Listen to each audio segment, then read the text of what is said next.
आदौ पूज्यो गणाधिपः श्रीगुरुभ्यो नमः।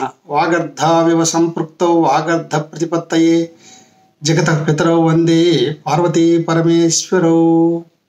కాయ్ టీవీ మీడియా ప్రేక్షకులకు నమస్సుమాంజలి.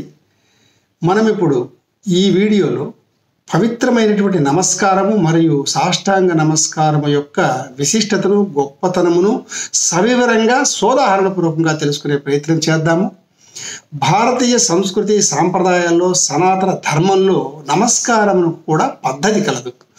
మనస్సుతో నమస్కరించుటే నమస్సు.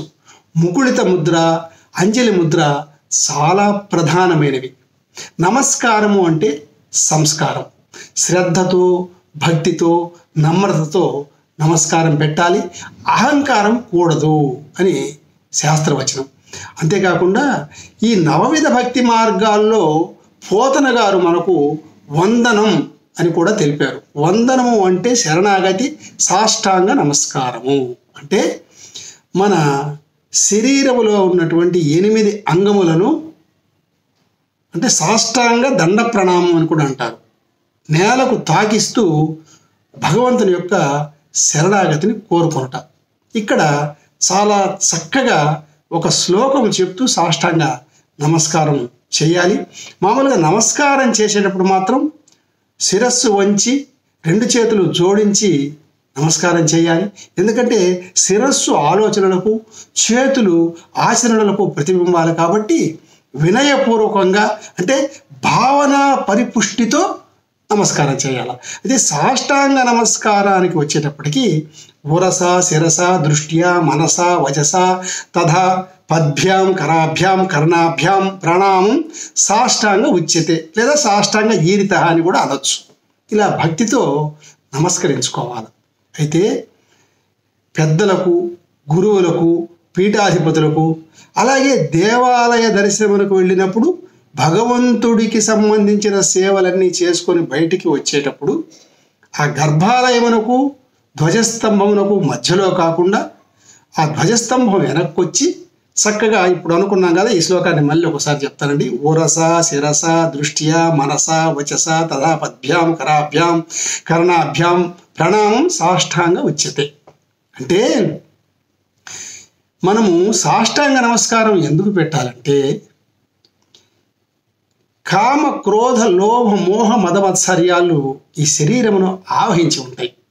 అలా సాష్టాంగం చేసి భగవంతుడికి నమస్కరించుకుంటే ఈ శ్లోకం చెప్తూ అన్ని జాడ్యములు తొలగిపోయి మన మనస్సు భగవంతుడి మీదే ఉండి భగవంతుడి యొక్క అనుగ్రహము అపారముగా కలుగుతుందని చెప్పి శాస్త్రవచనం. ఇవి ఏంటి 8 అంటే సా అష్ట అంగ నమస్కారం అన్నారు కదా. 8 ఏంటి? ఉరస అంటే తొడలు లేదా ఛాతి అని కూడా అనొచ్చు. అలాగే శిరస అంటే శిరస్సు, దృష్టి అంటే కళ్ళు, మనస అంటే హృదయము, వచస అంటే నోరు, వాక్కు. అంటే వచస అంటే మనము ఓం నమో నారాయణాయ లేదా ఓం నమ శివాయ, ఓం శ్రీ మహాదుర్గాదేవి ఇట్లా అనుకుంటూ మనస్సులో చేయాలనే వచస. అలాగే తథా పద్భ్యాం పాదములు, కరాభ్యాం అలాగే చేతులు, కర్ణాభ్యాం 2 చెవులు, వీటన్నిటినీ నేలకు తాకిస్తూ అత్యంత భక్తి శ్రద్ధలతో సాష్టాంగ ప్రణామం చేసి భగవంతుడి యొక్క అనుగ్రహాన్ని పొందటమే ఈ సాష్టాంగ నమస్కారం యొక్క విశేషం అన్నమాట. అయితే గురువులు ఎదురైనప్పుడు గురువులు త్రిమూర్త్యాత్మక స్వరూపులు. వారికి ఎదురుపోకూడదు, వారిని తాకకూడదు, దూరంగా ఉండి గురువు కనిపించిన వెంటనే సాష్టాంగ నమస్కారం చేయాలి. ఎందుకంటే గురు బ్రహ్మ, గురు విష్ణు, గురుదేవో మహేశ్వర, గురు సాక్షాత్ పరబ్రహ్మ తస్మై శ్రీ గురవే నమః అనుకుంటాం కదా. కాబట్టి త్రిమూర్త్యాత్మక స్వరూపులైనటువంటి గురువులను కూడా తప్పకుండా సాష్టాంగంతోనే నమస్కరించుకొని అనుగ్రహం పొందాలి. అయితే ఈ సాష్టాంగ నమస్కారం మాత్రము స్త్రీలకు చెప్పలేదండి.